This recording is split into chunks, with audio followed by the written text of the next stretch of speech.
warahmatullahi wabarakatuh. Alhamdulillahilladzi an'ama 'alaina bi ni'matil imani wal islam. Asyhadu an la ilaha illallah wa asyhadu anna Muhammadan abduhu wa rasuluh.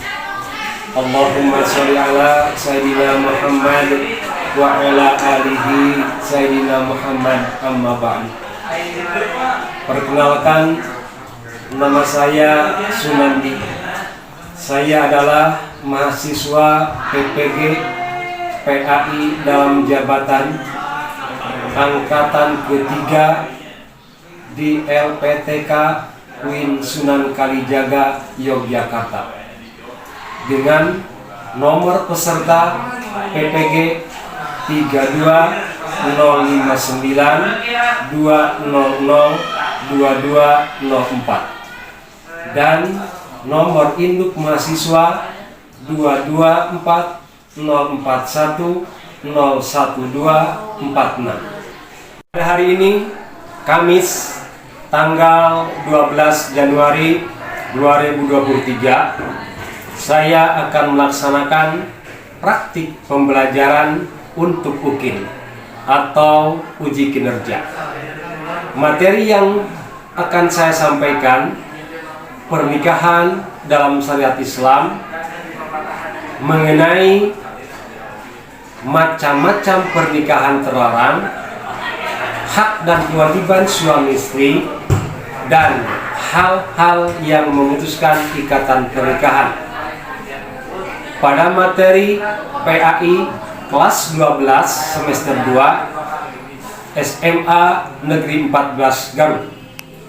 Mohon bimbingan kepada dosen dan guru pamong. Demikian perkenalan dari saya. Selamat menyaksikan video dari saya. Wassalamualaikum warahmatullahi wabarakatuh. Assalamualaikum. Waalaikumsalam warahmatullahi wabarakatuh. Alhamdulillah, ya, sesuatu ini tidak dapat terjebak. Bagaimana kabarnya?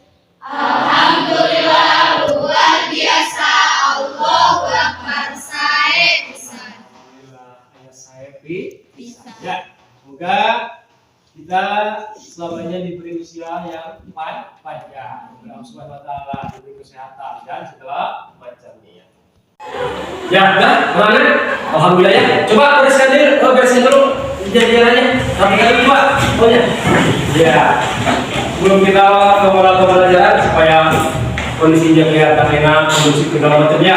Udah, bereskan dulu, rapikan dulu, silakan yang betul ya. Harus betul-betul diperhatikan. Ya. Kemudian sebelum kita meneruskan masalah materi yang selanjutnya, Bapak ingin coba dulu dipimpin seorang untuk berdoa. Berdoa dimulai.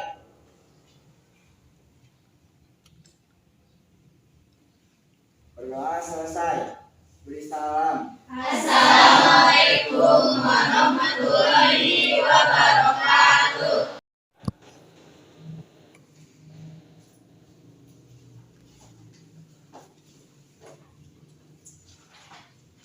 Rezeki mana? Ya, Habib. Naila. Samsi. Fahmi. Jaidan. Hadir, Pak. Nursabila. Lia. Anissa. Suci Mariana. Alhamdulillah, semuanya berhadir ya.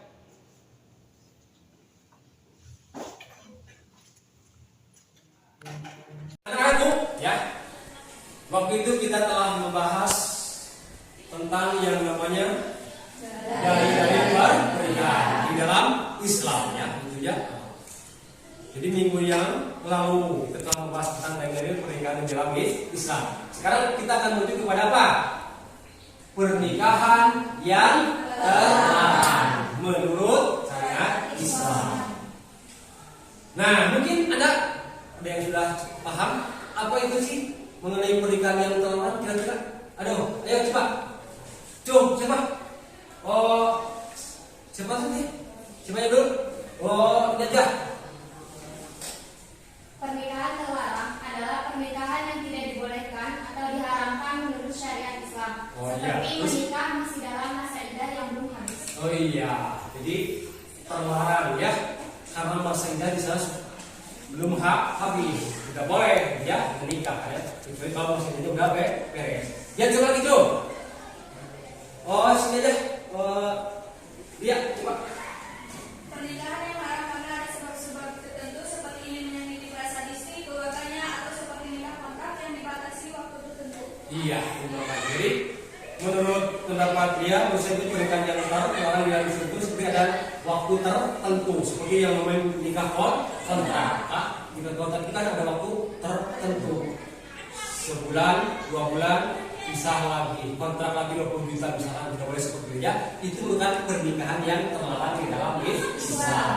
Alhamdulillah ya. Bahas tentang materi yang namanya dalil-dalil tentang pernikahan. Wa min kulli syai'in khalaqna zawjaini la'allakum tadhakkarun. Ada lagi dalilnya apa? Wa min ayatihi an khalaqalakum min anfusikum azwajan litaskunu ilaiha wa ja'ala bainakum mawaddatan wa rahmah. Inna fi dzalika ayatin liqaumin yatafakkarun. Ya. Nah, itu kira-kira materi yang telah disampaikan pada waktu minggu yang lalu. Nah, sekarang akan membahas tentang materi masih di dalam pernikahan. Tapi judulnya sekarang apa? Udah tahu belum? Macam-macam pernikahan. Nah, kita buka aja. Kemudian ada tujuan juga pembelajaran segala macam indikator. Ada tujuan pembelajaran. Jadi setelah Anda mengamati pembelajaran hari ini ya, dapat mengetahui macam-macam pernikahan yang terlarang, tidak dibolehkan di dalam Islam ya. Teruskan. Nah, Allah Subhanahu wa taala berfirman di dalam surat An-Nisa ayat 23 di bagian tanya apa? Macam-macam pernikahan terlarang. Hurrimat alaikum ummahatikum wa banatukum wa akhwatukum wa akhwatukum wa amatukum. Cukup panjangnya. Ini ayat-ayat tentang macam-macam pernikahan. Kemudian artinya baca semua. Atas kamu mengawini ibu-ibumu, anak-anakmu yang perempuan, saudara-saudaramu yang perempuan, saudara-saudara bapakmu yang perempuan, saudara-saudara ibumu yang perempuan, anak-anak perempuan dari saudarimu yang laki-laki, anak-anak perempuan dari saudara-saudaramu yang perempuan, ibu-ibumu yang menyusui kamu, saudara perempuan sepersusuan, ibu-ibu istrimu tertua, anak-anak istrimu yang dalam pemeliharaanmu dari istri yang telah kau campuri. Tetapi jika kamu belum campur dengan istrimu itu dan sudah kamu ceraikan, maka tidak berdosa kamu mengawininya. Dan diharamkan bagimu istri-istri anak kandungmu, menantu, dan menghimpunkan dalam perkawinan dua perempuan yang bersaudara, kecuali yang telah terjadi di masa lampau. Sungguh Allah Maha Mengampuni lagi Maha Penyayang. Sungguh Allah lagi Maha Penyayang. Nah, terus ya. Sekarang ada yang namanya pernikahan semahram ya.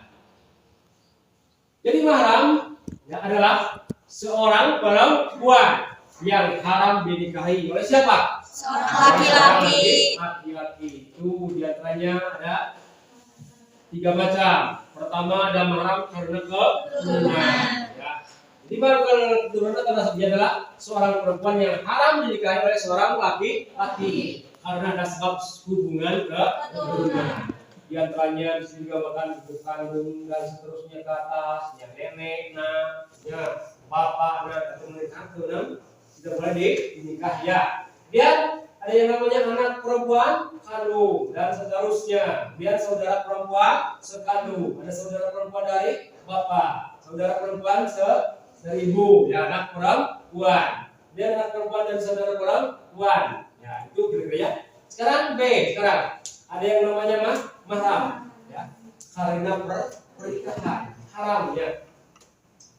Nah, mahram karena pernikahan atau musyawarah ya adalah seorang perempuan yang haram dinikahi oleh seorang laki-laki karena sebab pernikahan ya.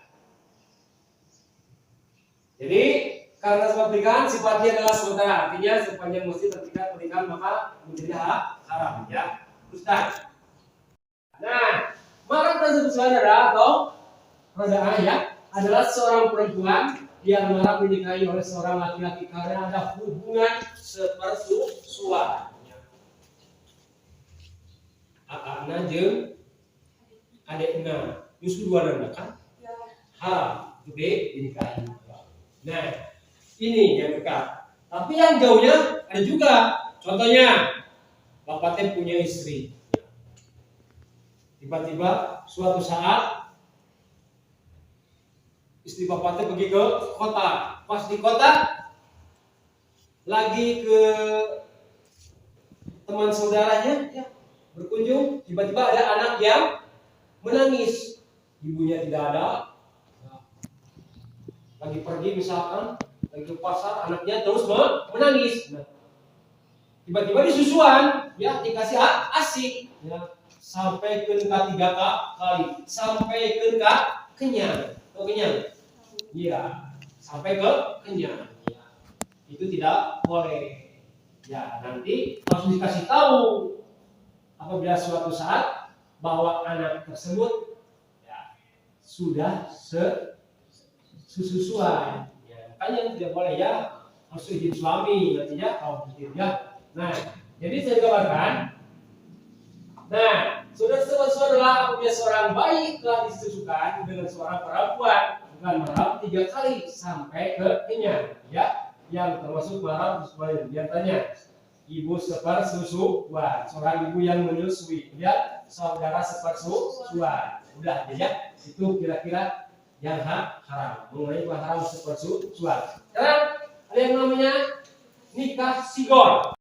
Artinya seseorang menikahkan anak perempuannya dengan seorang anak laki-lakinya. Pernikahan ini dilarang karena terjadi pemaksaan dan persyaratan yang mengikat, sehingga pernikahan tidak didasarkan kepada rasa cinta yang dapat berakibat pernikahan tidak berlangsung lama.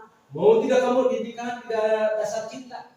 Kenapa enggak mau? Karena pernikahan didasarkan oleh cinta biasa tidak mau ada orang. Alhamdulillah ya, sakinah mawaddah ya. Itu ya nikah sigor, artinya nikah sila. Kemudian selanjutnya ada yang namanya nikah tahlili ya.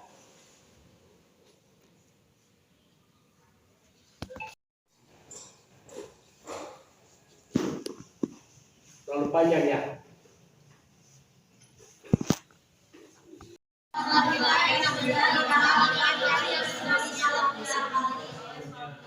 Jadi menikah seorang laki-laki dengan seorang wanita yang sudah di tahap 3 ya.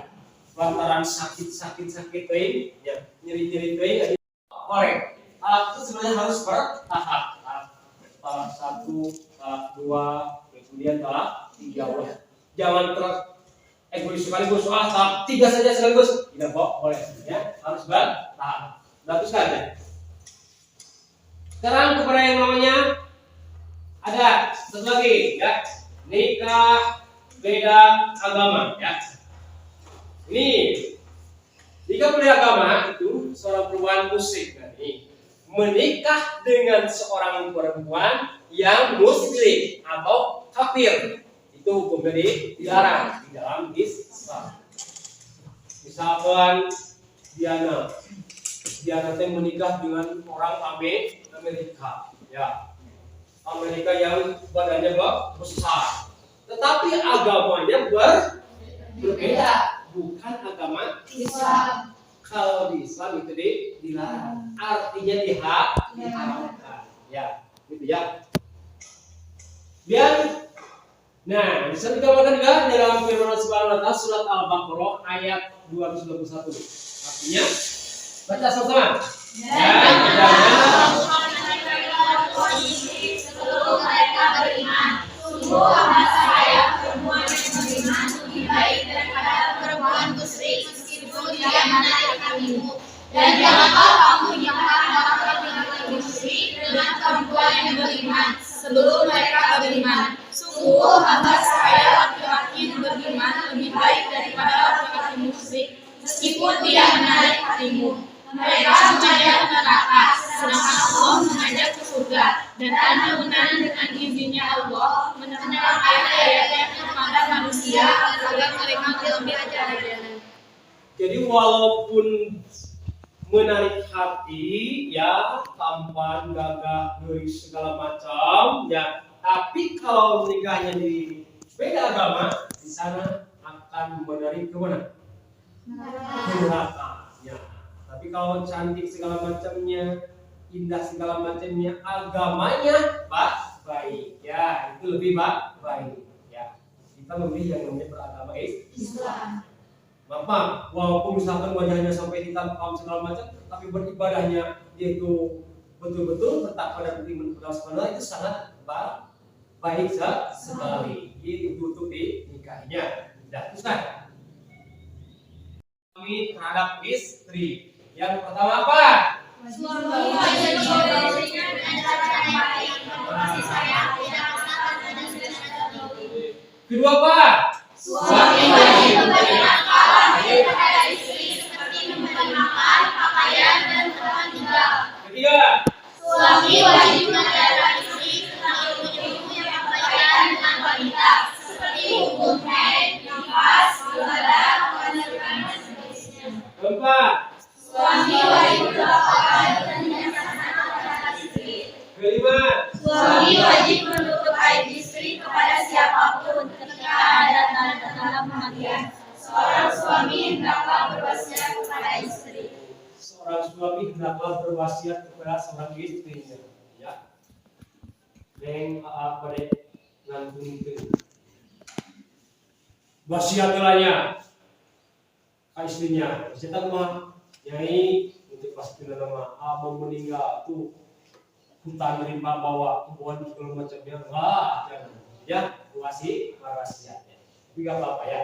Intinya itu intinya apa? Suami wajib mengajarkan istri tentang ilmu segala macam, suami memberi nafkah, kemudian suami menutupi aib istrinya. Jangan diocek-ocekkan segala macam, apapun yang terjadi di dalam rumah tangga kita tanggung bersama.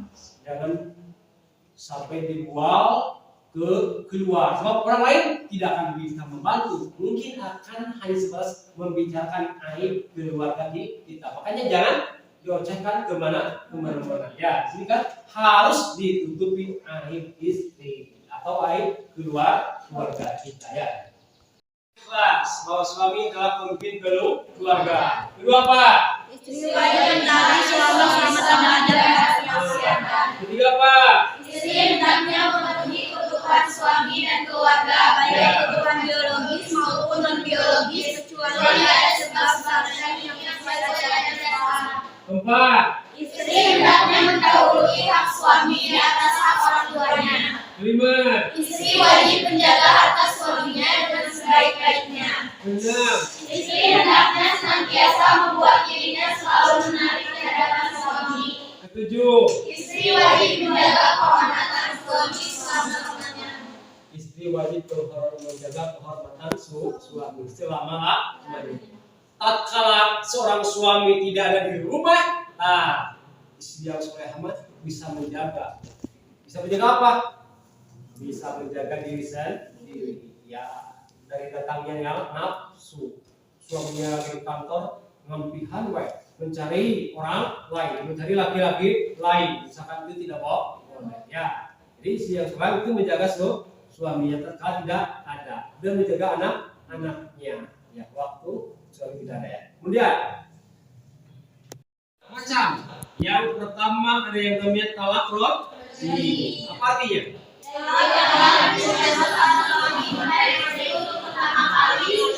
Suami boleh kembali kepada istri yang telah ditalaknya selama masih dalam masa iddah dengan tanpa akad baru.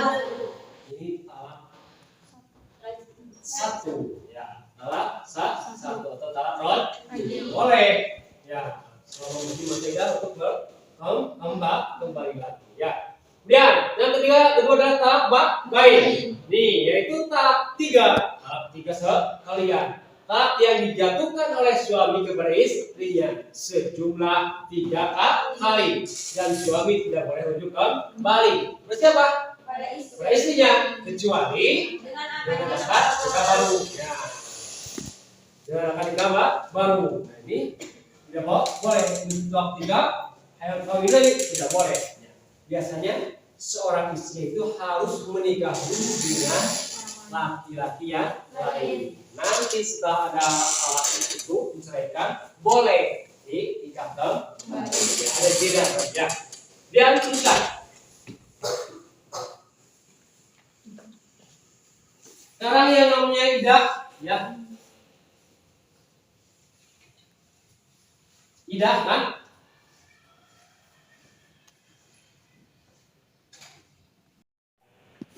Berapa? Idahnya? 3 bulan 10 hari. Nah, 4 4 bulan. bulan 10 hari. Kalau ditinggalkan oleh suaminya. Sekarang kalau idah hamil apa? Idah hamil. Nah, apabila jadi idah itu apa? Idah itu masa menunggu ya. Masa menunggu seorang perempuan tidak boleh menikah dengan laki-laki lain sebelum habis masa idahnya. Misalkan 3 kali sucinya. Itu tuh apa? Untuk mengetahui dengan pasti bahwa di rahimnya tidak ada yang namanya keturunannya tidak ada. Untuk memastikan ya. Memastikan apa? Memastikan tidak hamil ya. Dan jadi idah hamil bagi seorang perempuan dicerai suaminya dalam keadaan hamil sehingga masa idahnya adalah sampai melahirkan ya. Lalu kau dicerai oleh suaminya dalam hamil itu idahnya sampai melahirkan. Dan sekarang idah karena talak kalau pasal tauluk ya ada 2 ya. Jadi ketika ditalak suami seorang istri belum pernah dicampuri, tidak memiliki masa idahnya ya. Apabila ketika ditalak suami seorang istri tidak pernah dicampuri, masa idahnya sebagai berikut ya. Apabila dalam keadaan suci ya tidak menstruasi karena sudah menopause, artinya sudah berhenti ya dari maka masih idahnya ada 3 bulan ya. Ditolak suaminya ya. 3 bulan 3 kali suci ya. Nah, apabila dalam keadaan mengandung, maka masa idahnya adalah sampai dengan melahirkan. Dan kepada saudara kedua apa? Dapat memenuhi kebutuhan biologis secara sah dan halal. Nah, kebutuhan biologis sahabat kita, kemauan kita akan dapat terpenuhi apabila sudah menikah ya. Dan ketiga apa? Dapat memperoleh ketenangan hidup, kasih sayang, dan ketentraman. Dapat memperoleh ketenangan hidup, kasih sayang dan ketentraman. Keempat. Dapat memperoleh keturunan yang sah. Kelima. Dapat membentuk keluarga yang islami. Keenam. Dapat mengeratkan silaturahmi. Dapat mengeratkan silaturahmi. Ya, yang pentingnya dari keluarga yang berbeda karena pernikahan itu akan dapat mengeratkan silaturahmi ya. Ya udah, itu aja ya. Kira-kira ada pertanyaan? Osha, silakan. Jadi pertanyaan Pak, tolong dijelaskan kembali. Saya belum paham betul mengenai nikah tahlil. Ya, Muhammad Subur belum paham. Untuk dijelaskan kembali katanya mengenai nikah tahlil. Coba, siapa yang bertanya? Yang mau jawab? Cum. Oh ya, udah setia. Iya aja, Diana. Ya.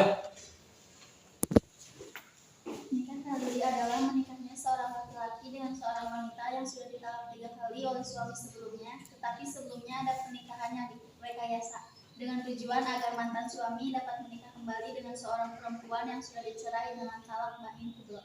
Setelah habis masa idah, nikah semacam ini hukumnya haram dan termasuk dalam perbuatan dosa besar.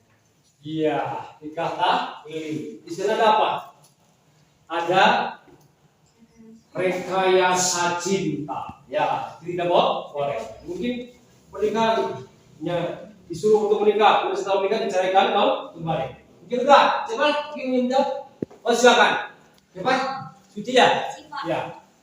Izin menjawab Pak, kalau dicontohkan misalkan ada seorang perempuan yang sudah dijatuhi talak bain atau talak 3 oleh suaminya, karena suaminya masih sangat cinta kepada mantan istrinya atau belum move on ya, akhirnya menyuruh seorang temannya supaya menikahinya dengan mencukupi segala kebutuhan untuk pernikahan. Iya. Bahkan sampai dikasih imbalan yang sangat besar. Dengan syarat setelah menikahinya kemudian harus menceraikannya kembali. Wah, gitu dah. Kemudian berarti itu nikah tahlili ya. Nikah tahlili ya. Ya. Jadi ada rekayasa. Itu tidak boleh, haram hukumnya ya. Kemudian lagi. Tunggu siapa lagi? Oh iya, tidak. Pak ini bertanya, mengapa harus ada idah? Pak? Mengapa? Mengapa harus ada idah? Mengapa harus ada idah? Jadi yaitu apa tadi? Masa menunggu. Masa menanti ya. Silakan. Siapa lagi yang bertanya? Yang mau jawab? Oh, ya. Kita jatuh. Ingin menjawab pertanyaan dari Jidan. Dan itu adalah masa menunggu seorang perempuan Ya. yang boleh menikah dengan laki-laki lain setelah dicerai suaminya. Masa menunggunya adalah 3 kali suci atau 3 bulan. Iya. Ada lagi yang mau jawab lagi? Saya Pak Oh, silakan. Nadia. izin menjawab sebelumnya, sebab itu adalah untuk mengetahui apakah seseorang yang dicerai itu dalam keadaan hamil ataupun tidak. Bila dalam keadaan hamil, maka masa idahnya sampai melahirkan. Dan apabila ditinggal oleh suaminya meninggal dunia, baik dicampuri atau tidak, maka masa idahnya adalah 4 bulan 10 hari. 4 bulan 10 hari. Berapa guys? Ada masih ada? Yang jawab? Oh, silakan. Neng Lia ya? Oh iya, silakan. Izin menjawab, karena sudah ada ketentuan dalam Al-Quran, sebagaimana dalam Quran surat At-Talaq ayat 4 di sana dijelaskan bahwasanya Bismillahirrahmanirrahim. Isna minal mahidi min nisaikum in irtabtum fahidatun salasatu ashhurin wa ilam yahidna wa ulatul ahmali ajaluhunna ayyadna hamlahunna wa man yattaqillaha yaj'al lahu min amrihi yusra. Yang artinya perempuan-perempuan yang tidak haid lagi di antara istri-istrimu, jika kamu ragu-ragu tentang masa idahnya, maka idahnya adalah 3 bulan. Dan begitu pula perempuan-perempuan yang tidak haid, sedangkan perempuan-perempuan yang hamil, waktu idah mereka itu sampai mereka melahirkan kandungannya. Dan barang siapa bertakwa kepada Allah, niscaya dia menjadikan kemudahan baginya dalam urusannya. Iya. Ya. Dikatakan sebagai pemimpin untuk istrinya. Baca? Kelihatan? Kelihatan. Coba baca. Dikatakan sebagai pemimpin untuk istrinya. Kenapa? Ya dikatakan seorang pemimpin untuk istrinya. Silakan untuk diskusikan dulu. Ayo, waktunya 3 menit, cepat. Waktunya 3 menit. 3 menit ya, 3 menit aja.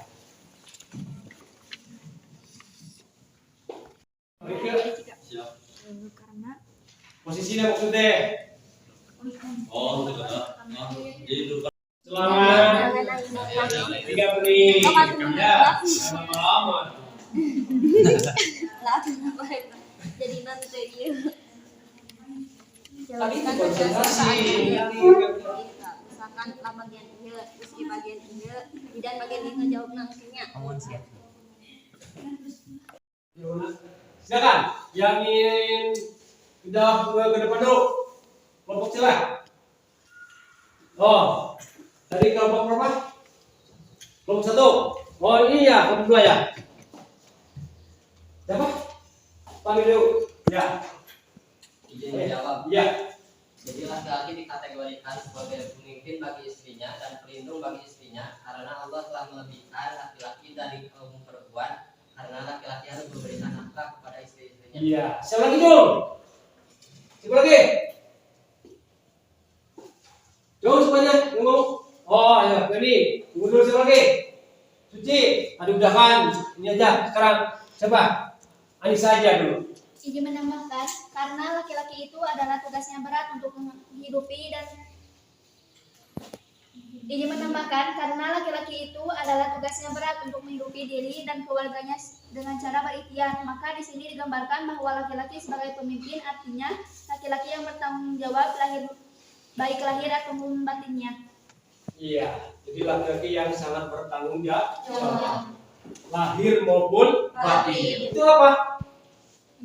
Untuk menghidupi kepada istrinya, kepada keluarganya, anak-anaknya. Makanya itu ada yang namanya nikah sudah punya kemampuan, punya keinginan untuk menikah, ya silakan untuk menikah. Apalagi sudah punya gedung sibrongnya, ya punya mobil 18 misalkan, ya punya sewa hektaran, ya udah wajib segala macamnya. Kamu udah punya tugasnya. Itu karena takut dalam perbuatan zina, maka wajib untuk segala melakukan pernikahan. Ya, udah, gitu ya.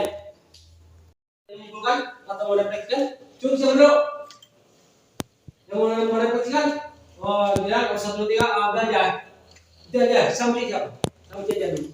Kesimpulannya adalah saya dapat mengetahui dan memahami tentang macam-macam pernikahan terlarang dalam Islam, hak dan kewajiban suami istri, juga hikmah pernikahan. Iya, mengetahui tentang masalah pernikahan yang terlarang dalam Islam dan mengetahui tentang hikmah pernikahan. Alhamdulillah, cukup ya. Mudah-mudahan pembelajaran sekali ini ada manfaatnya dan berkahnya ya. Akhirnya mungkin Bapak nanti akan suruh untuk berdoa lagi ya. Sebelum berdoa, mungkin sedikit kesimpulan dari Bapak, semoga kita semua tidak terjerumus kepada pernikahan yang sangat dilarang oleh Allah Subhanahu wa Ta'ala, tapi masuk ke dalam pernikahan yang sesuai dengan syariat Islam. Sehingga dalam rumah tangganya menjadi rumah tangga yang sakinah mawaddah warahmah. Bahkan jadikan rumahku adalah surga. Ya, baiti jannah. Demikian ya. Mohon maaf atas kekurangannya. Ini sebelah. Assalamualaikum warahmatullahi wabarakatuh. Untuk pulang, untuk pulang. Sebelum pulang, alangkah baiknya kita berdoa terlebih dahulu. Berdoa dimulai.